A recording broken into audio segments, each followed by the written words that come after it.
#10 Star Trek canon events must happen before Strange New Worlds ends. Star Trek Strange New Worlds has quickly become one of the most beloved entries in the franchise, combining the classic optimism of the original series with modern storytelling and character depth. But as much as fans enjoy Captain Pike's charm, Spock's emotional evolution, and Number One's quiet strength, there's an inevitable truth looming. This story cannot last forever. Strange New Worlds exists in a very specific slice of Trek history, between Discovery's second season and the beginning of the original series. That means certain events must occur before it concludes if the show wants to maintain canonical consistency. From the tragic to the triumphant, these are the 10 Star Trek canon events that Strange New Worlds must cover before it ends.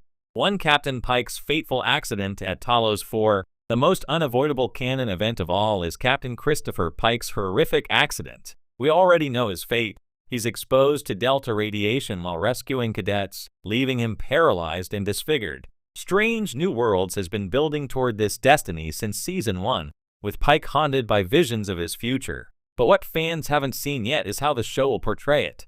Pike's accident has been referenced in the original series, The Menagerie and Discovery, but never dramatized in detail. It's an opportunity for Strange New Worlds to deliver one of the most emotionally charged arcs in Star Trek history, a hero facing his destiny, not running from it. The show has already embraced Pike's compassion and courage. His final mission could define what kind of man he truly is. 2. Spock's complete transformation into his TOS persona. Spock's arc in Strange New Worlds is perhaps the most intricate. He's still learning to control his emotions, navigating his Vulcan and human sides, and struggling with love, friendship, and duty. But we know that by the time the original series begins, Spock has become the stoic, logical officer we all recognize. Strange New Worlds needs to complete that transformation in a believable, character-driven way. The emotional relationship with Nurse Chapel, his conflict with Vulcan society, and his growing respect for human irrationality all need resolution. The Spock we meet under Pike must slowly give way to the Spock who stands beside Kirk, calm, controlled, yet profoundly loyal. The challenge for the writers will be ensuring that this evolution doesn't feel abrupt or tragic, but natural. Spock's humanity can't disappear. It must mature into wisdom. 3. The Enterprise transfers from Pike to Kirk. Perhaps the most famous transition in all of Star Trek lore is when James T. Kirk takes command of the USS Enterprise from Captain Pike. Canonically, Kirk assumes command around 2265, which isn't far off from Strange New Worlds' timeline. The handover can't simply be a footnote. The series has invested deeply in Pike's leadership and his crew's loyalty to him. Seeing that moment of change, the emotional farewell, the bittersweet passing of the captain's chair, would be a monumental episode. It could even serve as the series finale, bridging directly into the original series' first mission. And while fans have long speculated how this transition occurred, Strange New Worlds has a chance to show it with heart and gravitas. Imagine the symbolism. Pike stepping away, Kirk stepping forward, and the Enterprise's journey continuing into legend. 4. Number 1 Starfleet Reckoning. Una Chin Riley, known as Number One, carries one of the most fascinating subplots in the show, her secret Illyrian heritage. She's genetically modified, which violates Starfleet regulations, and her story has explored the tension between personal identity and institutional prejudice. Before Strange New Worlds ends, Una's place in Starfleet must be solidified. In the original series pilot The Cage, she's still serving under Pike, but she doesn't appear later. Whether she retires, takes another command, or becomes a symbol for Starfleet reform, her arc needs closure. Canon dictates that genetic modification remains banned through the 23rd century, so Una can't change the law, but she can change minds. Her story could lay the groundwork for the Federation's evolving stance on diversity and acceptance, one of Star Trek's most enduring themes. 5. The Gorn War must be fully realized. Strange New Worlds has reimagined the Gorn as terrifying, predatory aliens, a far cry from the slow, rubber-suited creature Kirk fought in Arena. But these reinventions are leading somewhere big. The series has repeatedly hinted that humanity is on the brink of open conflict with the Gorn. That war must happen before the show concludes. It's becoming a major piece of the pre-TOS timeline, possibly one of the Federation's defining military conflicts before the Klingon Cold War.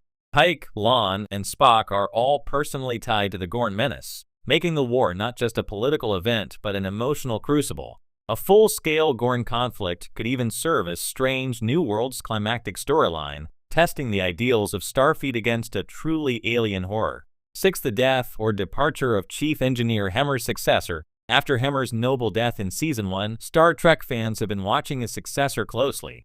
Montgomery Scott is already hinted to be on the horizon.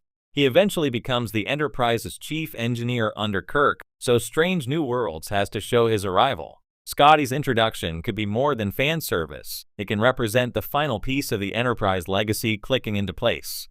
If Strange New Worlds continues its smart character writing, it'll give Scotty's debut emotional weight, connecting him to the crew's history rather than dropping him in as a cameo. Hemmer's influence can still linger. Perhaps his engineering philosophy becomes something Scotty inherits.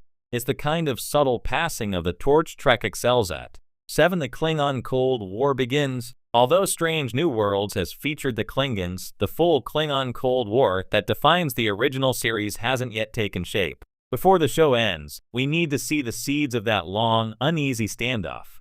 Episodes like The Broken Circle have already depicted rogue Klingons attempting to rekindle war, but a larger political shift within the Federation and Klingon Empire could set the stage for decades of tension. Pike's final missions might even involve diplomacy that delays, but cannot prevent, the eventual conflict. By showing the Federation's early struggles to coexist with such a powerful rival, Strange New Worlds can explore the idealism and compromise that define Star Trek's moral universe. 8. Dr. M'Benga's mysterious fate. Dr. Joseph M'Benga appears in the original series, but his role there is far smaller than in Strange New Worlds. We still don't know how his darker, more complex version evolves into the man we meet later. His violent streak, his moral struggles, and his experiences with wartime trauma need resolution. By the time Kirk commands the Enterprise, M'Benga is still aboard, but not as the chief medical officer. That's M.C. Coy's position. So what happens? Does M'Benga step down, take another assignment, or suffer consequences for his past actions? Strange New Worlds owes fans that explanation, tying his journey into the larger fabric of Trek's medical officers. 9. The Enterprise's major refit. Fans of the original series will notice the Enterprise looks slightly different from Pike's era. Before the show ends, we should see that refit, the aesthetic and technological transformation that bridges Strange New Worlds' bright, modern ship to the TOS design. This isn't just about visuals, it's about storytelling. The refit could symbolize transition and renewal, aligning perfectly with Pike's eventual departure and Kirk's arrival. The process might even introduce new technologies, hinting at the Federation's rapid evolution. If done right, it could be one of the most visually satisfying finales in Trek history, a literal metamorphosis of the Enterprise herself. 10. Pike's final message of hope. Star Trek has always been about more than ships and timelines. It's about hope. Christopher Pike embodies that ideal perhaps more than any captain before or after him. His awareness of his fate, and his choice to live fully despite it, has been the emotional heart of Strange New Worlds. When the series ends, Pike's story deserves a final moment that captures that spirit, perhaps a message to future